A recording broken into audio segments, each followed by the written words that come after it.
News Bangladesh, সংবাদ দিনের শেষে। জাতীয় সংবাদ। বিপ্লব পরবর্তী নতুন বাংলাদেশে সবাইকে ঐক্যবদ্ধ থাকার আহ্বান জানিয়ে অন্তর্বর্তী সরকারের প্রধান উপদেষ্টা অধ্যাপক ডক্টর মোহাম্মদ ইউনূস বলেছেন, ৫ আগস্ট ছাত্র জনতার বিপ্লবের মাধ্যমে নতুন বাংলাদেশের সূচনা হয়েছে। এই নতুন বাংলাদেশের মূল দায়িত্ব হল দেশের সব মানুষকে এক বৃহত্তর পরিবারের মতো একত্রিত করা এবং সবাইকে সমান মর্যাদায় অভ্যস্ত করা। বৃহস্পতিবার সশস্ত্র বাহিনী দিবস উপলক্ষে ঢাকা সেনানিবাসে খেতাবপ্রাপ্ত বীর মুক্তিযোদ্ধা ও তাদের উত্তরাধিকারীদের সংবর্ধনা অনুষ্ঠানে অংশ নিয়ে তিনি এসব কথা বলেন। প্রধান উপদেষ্টা বলেন, পরিবারে মতভেদ থাকবে, বাকবিতণ্ডা হবে, কিন্তু আমরা কেউ কারো শত্রু হব না। কাউকে তার মতের জন্য শত্রু মনে করব না, কাউকে ধর্মের কারণে শত্রু মনে করব না। আমরা সবাই সমান, কেউ কারো উপরে না এবং কেউ কারো নিচে না। এই ধারণা আমরা জাতীয় জীবনে প্রতিষ্ঠিত করতে চাই।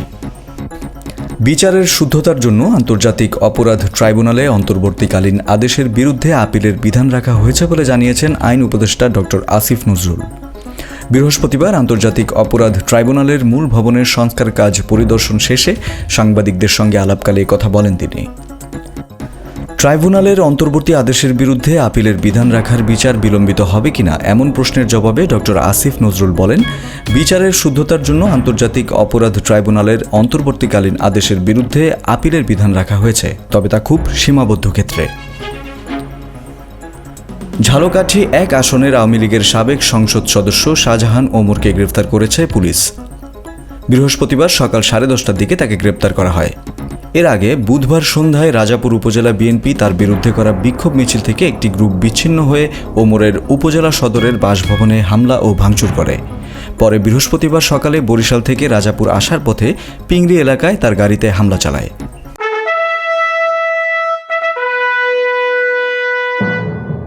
রাজনীতির সংবাদ। বাংলাদেশের সঙ্গে ভুটান বাণিজ্যিক সম্পর্ক আরও বড় পরিসরে নিয়ে যেতে চায় বলে জানিয়েছেন বিএনপির স্থায়ী কমিটির সদস্য আমির খসরু মাহমুদ চৌধুরী। বৃহস্পতিবার বিএনপির চেয়ারপারসনের গুলশানের রাজনৈতিক কার্যালয়ে ভুটানের রাষ্ট্রদূত রিনচেন কুয়েনসিলোর সঙ্গে বিএনপির প্রতিনিধি দলের বৈঠক অনুষ্ঠিত হয়। বৈঠক শেষে সাংবাদিকদের এসব কথা বলেন তিনি। বৈঠকে বিএনপির মহাসচিব মির্জা ফখরুল ইসলাম আলমগীর, স্থায়ী কমিটি ও চেয়ারপারসন আন্তর্জাতিক উপদেষ্টা কমিটির সদস্য আমির খসরু মাহমুদ চৌধুরী, সাংগঠনিক সম্পাদক ও চেয়ারপারসন সহ আন্তর্জাতিক বিষয় কমিটির সদস্য শামা ওবায়েদ উপস্থিত ছিলেন। আন্তর্জাতিক সংবাদ। আলোচিত তোশাখানা মামলায় জামিন পেয়েছেন পাকিস্তানের সাবেক প্রধানমন্ত্রী এবং রাজনৈতিক দল তেহরিক-ই-ইনসাফের চেয়ারম্যান ইমরান খান। ইসলামাবাদ হাইকোর্টের বিচারপতি মিয়াগুল হাসান আওরঙ্গজেব 20 লাখ টাকার সিউরিটি বন্ডের বিনিময়ে তার জামিন মঞ্জুর করেন। পিটিআইয়ের চেয়ারম্যানের আইনজীবী দলের অন্যতম সদস্য সালমান সাফদার সাংবাদিকদের এই তথ্য জানিয়েছেন। জামিন আদেশ হওয়ার পর ইসলামাবাদ হাইকোর্ট প্রাঙ্গণে সাংবাদিকদের তিনি বলেন, জামিন আদেশের লিখিত কপি পাওয়ার পর তার পরিবারের সদস্য ও কর্মী সমর্থকরা কর্তৃপক্ষের কাছে ইমরান খানের মুক্তির জন্য আবেদন জানাবেন। খেলার সংবাদ।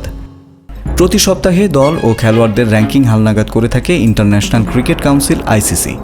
ব্যতিক্রম কিছু না ঘটলে বা বড় কোনো টুর্নামেন্ট চলমান না থাকলে সপ্তাহের নির্দিষ্ট এই দিনটিতে র্যাঙ্কিং হালনাগাদ করা হয়। নিয়মানুযায়ী এই সপ্তাহেও র্যাঙ্কিং হালনাগাদ করেছে সংস্থাটি। ক্রিকেটের নিয়ন্ত্রক সংস্থার মতো র্যাঙ্কিং ধারাবাহিকতা ছিল সাকিব আল হাসানেরও। আলাদাভাবে ব্যাটিং বোলিংয়ে যে ক্রিকেটারই থাকুক, সপ্তাহ শেষে অলরাউন্ডার র্যাঙ্কিংয়ের শীর্ষেই থাকত সাকিব আল হাসানের নাম। তাও 2-4 সপ্তাহ বা 4-6 মাস নয়, বছরের পর বছর ওয়ানডে ও টি-20 র্যাঙ্কিংয়ে 1 নম্বর স্থানটি ছিল এই অলরাউন্ডারের জন্য বরাদ্দ। তবে সাকিব আল হাসানের জন্য এখন তা বিস্ময়, ঠিক এতটাই যে আইসিসির ওয়ানডে ও টি-20 র্যাঙ্কিংয়ে সাকিবের নামই নেই এখন। তথ্য প্রযুক্তির সংবাদ। গুগল এবং অ্যাপেলের সুরক্ষা ও গোপনীয়তার পার্থক্য কমানোর প্রচেষ্টা চলমান। এবার 200 কোটি জিমেল ব্যবহারকারীর জন্য গুগল এমন একটি পদক্ষেপ নিচ্ছে যা ইমেল ব্যবহারের অভ্যাস পুরোপুরি বদলে দিতে পারে। শিল্ডেড ইমেল ফিচার ঠিক তেমন একটি। অ্যাপেলের হাইড মাই ইমেল ফিচার ব্যবহারকারীদের ব্যক্তিগত ইমেল ঠিকানা গোপন রাখার সুযোগ দেয়। এটি স্প্যাম এবং অনাকাঙ্ক্ষিত কলের মতো ঝামেলা এড়াতে সাহায্য করে। এবার গুগলও অ্যাপেলের পথ অনুসরণ করছে। সংস্কৃতি বিনোদন। নতুন বছরে ডেস্ট্রয় শিরোনামে সিনেমা নিয়ে ফিরছেন ঢাকাই সিনেমার আলোচিত তারকা অনন্ত জলিল। 2025 সালের শুরুর দিকে শুরু হবে ছবিটির শুটিং। সে বছরের কোনো এক উৎসবে মুক্তি পাবে ছবিটি। নতুন সিনেমার বিষয়টি নিশ্চিত করেছেন ডেস্ট্রয় সিনেমার প্রযোজক এমডি ইকবাল।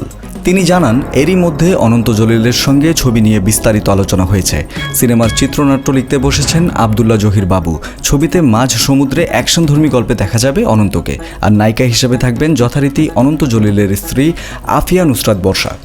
এই ছিল আজকের নিউজ বাংলাদেশ সংবাদ দিনের শেষে আয়োজন। দেশ বিদেশের প্রতিদিনের সবশেষ সংবাদ জানতে চোখ রাখুন www.newsbangladesh.com-এ। লাইক শেয়ার দিয়ে সঙ্গে থাকুন নিউজ বাংলাদেশের ফেসবুক পেজ ও ইউটিউব চ্যানেলে। ভালো থাকুন, সুস্থ থাকুন। আল্লাহ হাফেজ।